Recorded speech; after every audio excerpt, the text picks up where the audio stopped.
Ladies and gentlemen, welcome to TIDL, your source for information on teams and players going to the International 5, whether you're the type that doesn't know about esports at all, or the type that stays all night drafting up fantasy teams. This week, we take a look at the masters of espionage themselves, Team Secret.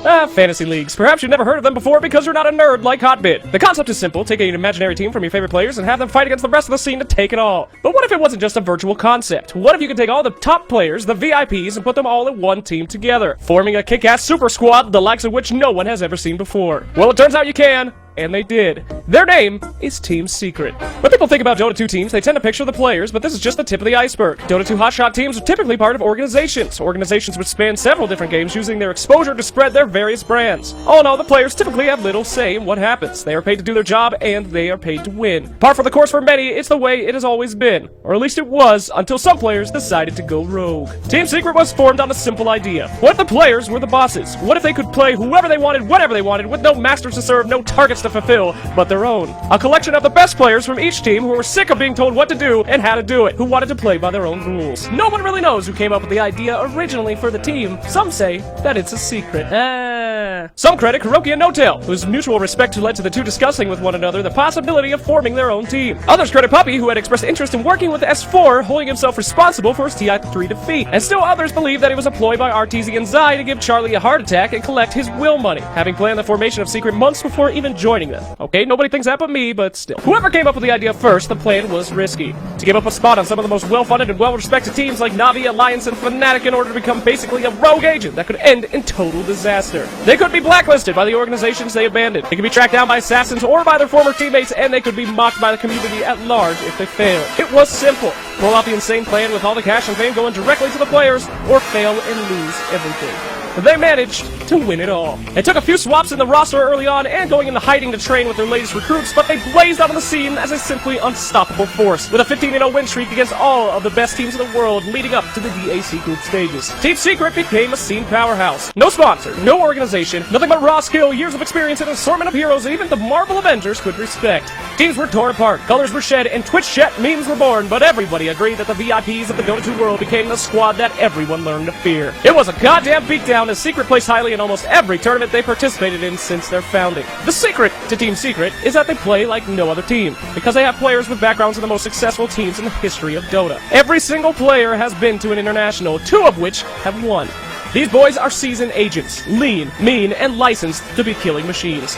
They are unique in almost every way. They play aggressively to control the map, but at the same time don't necessarily go for kills, instead equalizing the farm evenly between the supports and the carries. Why? Because there is no weak link on Team Secret. They know that every member of the team are experienced and effective in their positions. They refuse to practice against other teams and opt instead to go blind against random opponents and ranked matchmaking. Why? They believe that practicing against other teams would be more beneficial to their enemies rather than themselves. So far, it seems like their strange strategies have been working out. There's a common saying for those who face off against Team Secret: if you make a mistake, you lose. Secret is unparalleled in objective gaming. When they win a fight, no matter what time in the game it is, no matter where they are on the map, they will make you pay for it. They will make Roshan hand over the Aegis. They will crack your racks and have them fall to pieces. They will make you regret loading into the game and daring to oppose them. One poor play, and that's the game. If you can't play perfectly, you can't play against Secret. Now, just to be clear, this is a team that would be created by a Dota 2 supervillain. Their main investor is a Turkish oil and shipbuilding magnate's son who signed on to be the director of the team. To further my point of his insanity, he was also one of the top players in Clash of Clans. All the players left teams that they were basically the poster boys for and left the fans in a void. One of the most celebrated and dedicated players in the world is their coach. Their fucking coach! Unrelenting, unpredictable, and unbeatable. Team Secret is the team that shook up the Dota 2 world and continues to stir it to this very day.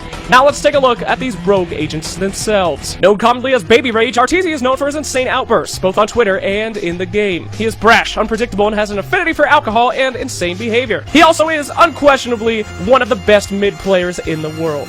For every Twitter outburst or destroyed door, RTZ matches with unparalleled skill, intelligence, and brutality in the field of battle. He is widely regarded as one of the best North American players in the world today, despite him starting off on a team called We Watch Chinese Dota and being considered the worst member of that team when they started. Eventually, RTZ made his big break as a stand-in for Bone7 at MLG Columbus 2013 with Speed Gaming. RTZ, a relatively unknown mid-player at the time, faced off against the world's best, including Dendi and Mushi, and he completely trashed them.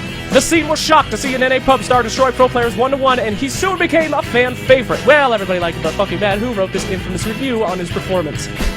Whoopsie! 2 months later, RTZ gathered up his NA Dota brothers Fear and Universe and formed a team with 2 new hot players, PPD and Zai, to create the Team Sad Boys, a rip on the Blog Boys meme at the time. After winning nearly all their matches after forming, 16 out of 18 in 20 days, they were picked up by evil geniuses less than 1 month after they formed. EG became one of the best teams in the world, and many would attribute their success to be on the back of their insane but extremely effective mid RTZ. Suffice it to say, RTZ was the face of evil geniuses.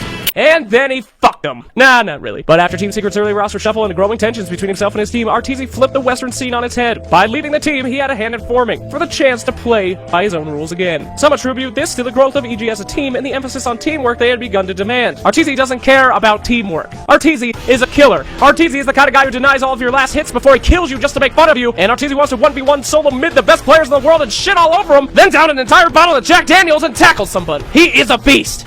But he's one of the best. People started posting copy-pasted paragraphs asking him how to play Ricky in order to backstab the people that loved him the most. The community had shunned him.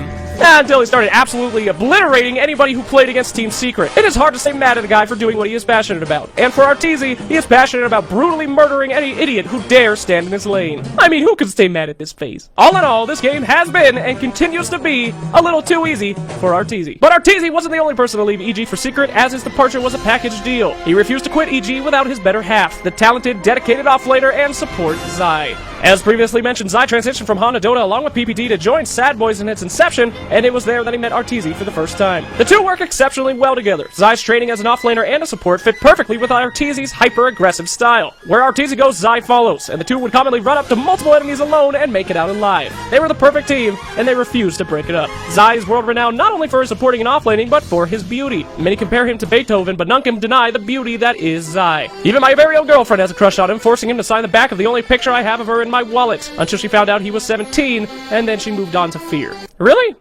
Jesus. Recently, Zai has said that his favorite esport is actually Street Fighter 4, which he does indeed kick ass at, but it's still Street Fighter 4. Anyway, Zai is most well known not for his support or his offlane skill, but rather for paving the way for female professionals in Dota 2. As one of the most skilled players in the world, and also the only girl in professional Dota 2 esports, Zai destroys stereotypes and helps us remember that in the end, we are all equals.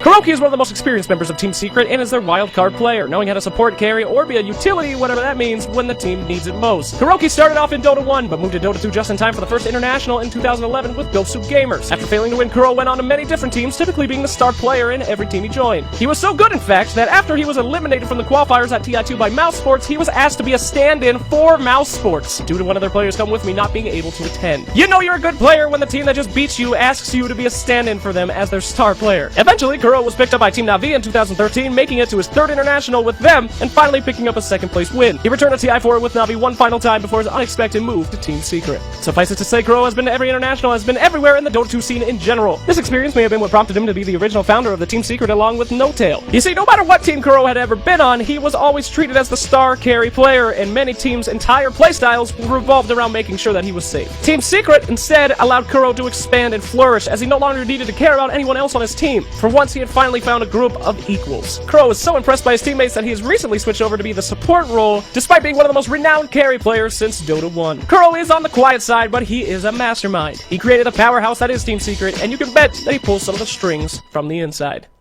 Puppey. Just saying the name carries weight. Puppey is, and will forever be, one of the most interesting and unique players to ever grace the stage of the Dota 2 scene.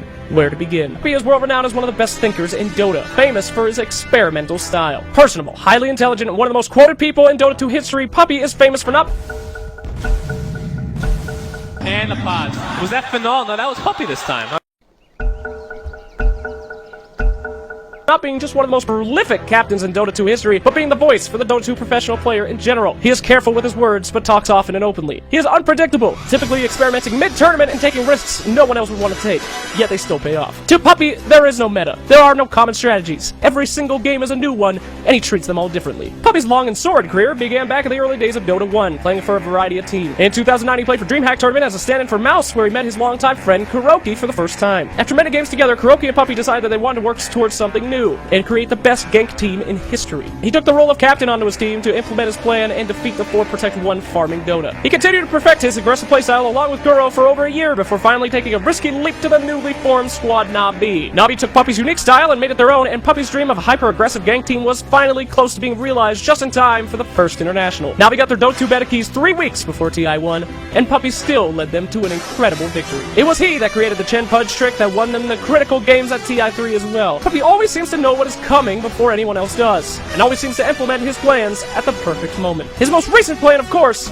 being Team Secret. Puppy was, for all intent and purposes, one of the faces of Navi. While Denny may have had the personality and skill, Puppy had the brains and the plans. Yet he was always irked at the need to speak Russian on the team, and had always longed to return to his glory days with his good friend Kuro. While advocating for players' rights and the need for agents, Puppy was ready to not only be the captain of a team, but wanted to start a revolution in the scene. A week after his contract ended with Navi, he left to form Team Secret along with Kuro. Puppy had always wanted to play with his friend Snowtail and Kuro again, but also wanted to play with his very respected rival S4 and form a hand-picked team of people he saw talented. After all this time, he had finally done it. He had changed the face of Dota 2 forever 8 years after he started. He built the perfect gank team. There's not enough room in this video, or in any video really, to paint a clear picture of the mastery of Puppy's mind. He infiltrated the Russians to learn their secrets. He created a new meta both in-game and in the scene, and he is one of the most successful captains in Dota 2 history. Instead, I'll let him speak for himself, summing up the playstyle of Team Secret. Everyone must forget the words carry, support, and ganker. This is all rubbish. If you want to be useful, to win the game, you must play on all heroes, instead of crying like a baby when you have to play carry. That quote was made 3 years ago. Finally, we get to S4. Oh boy. Arteezy is known to the world as one of the best mids. Kuroki was known as the best carry, Puppy the best captain, and Zai the prettiest girl. S4 is literally the best at everything. To begin, let's list off all of his awards and victories.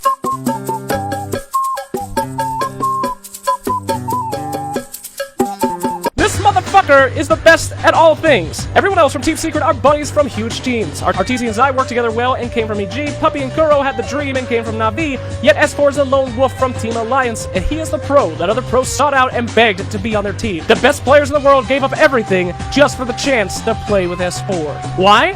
Because he is the best. Period. Most known for his insane puck and Magnus skills, S4 dominates the battlefield with an unparalleled amount of control. His last name translates to Son of Magnus. This motherfucker was literally destined to be the best Magnus player in the world.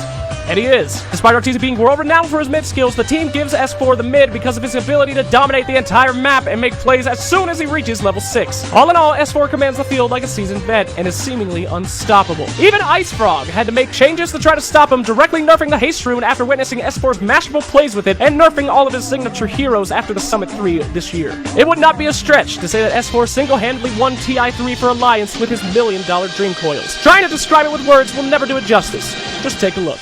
But they've lifted S4. He just fought back. If he dies, that could be game. Blinks away. They take the wreck. All TP. TP quick right now. S4's gonna try to cancel as many as possible. He'll cancel 3.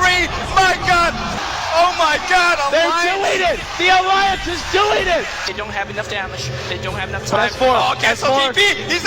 He canceled the beat. Puppy's not gonna be back in the base. He's got BKB, but no boots of travel. Coil on two. Cancel Dendy's TP as well. Now on they the are in huge Funix trouble. caught. Now if they go for the throne, it could be game. Funix down. Alliance are doing it. They need a little more of those to fall. They want this throne. They're gonna do it. They're gonna do it. Alliance wins. They win TI3. That clip right there, in essence, is S4, the pro that pros dream of playing with. When taking the big risk to join Team Secret, S4 was quoted as saying, "We expect to win every single land." And for the last 4 months, and for all of 6.84, they have. The next land to win is TI5. But who is pulling the strings behind this mysterious Team Secret? Some say the players themselves, but while they came up with the desire, there is clearly a puppeteer behind the scenes. A whispering voice in the ears of players and people in the scene alike. A man in the shadows. Team Secret's mysterious manager, Cyborg Matt. Who is Cyborg Matt? Some say he began as a hacker. Others say he began as a fan. Some even believe him to be Ice Frog himself. With humble beginnings coming through every line of code Valve has released for Dota 2 and updates, Matt made a career out of knowing Dota from literally the inside out. He knows the game better than some at Valve himself and has seemingly unlimited knowledge about the game and the scene at large. He mastered the workshop with one of the most highly purchased couriers in history. He mastered the internet, going from forum lurker to website owner to direct invitee to the international itself. Now, seemingly from behind the shadows, he begins his quest to master the Dota 2 scene at large. Matt has always been tied to Team Secret, but what is his official role? No one really knows. Also, 1473 is their coach, but I'm sick of this fucking movie already. It's too long. Sorry, Theben, but I'm done. Jesus! But hey, thanks for watching TIDL episode 4, and I hope to see you again on the internet land and see you in person at TI5. Follow your dreams.